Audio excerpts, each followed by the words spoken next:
Syederalun kelompok kriminal bersenjata dikabarkan menembak tukang ojek di distrik Ilaga, Kabupaten Puncak, Papua Tengah pada Rabu 22 Maret 2023. Penembakan tersebut terjadi di pertigaan Jalan Kimak, distrik Ilaga.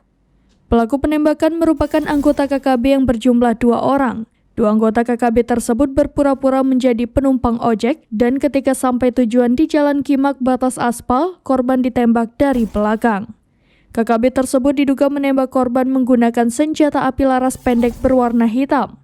Korban tersebut atas nama Irwan berusia 25 tahun yang merupakan warga Kabupaten Pangkajene dan Kepulauan, Sulawesi Selatan. Korban sempat dievakuasi oleh anggota Satgas TNI Polri ke Puskesmas Ilaga, namun nyawanya tidak berhasil diselamatkan. Jenazah Irwan akan diterbangkan ke kampung halamannya di Desa Laikang, Kecamatan Makrang, Kabupaten Pangkajene dan Kepulauan Sulawesi Selatan menggunakan pesawat Batik Air pada Kamis 23 Maret 2023.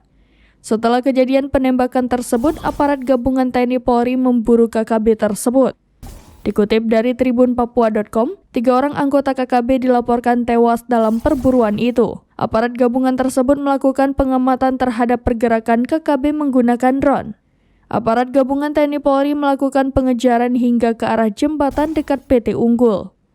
Dalam pengejaran itu, aparat gabungan melepaskan tembakan dan menewaskan 3 anggota KKB.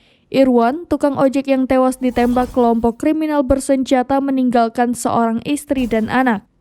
Keluarga Irwan tinggal di Desa Talaka, Kecamatan Marang, Pangkep, Sulawesi Selatan. Sri mengaku sempat berkomunikasi dengan Irwan lewat telepon. Salah satu pesan almarhum Irwan yaitu agar menjaga sang buah hati.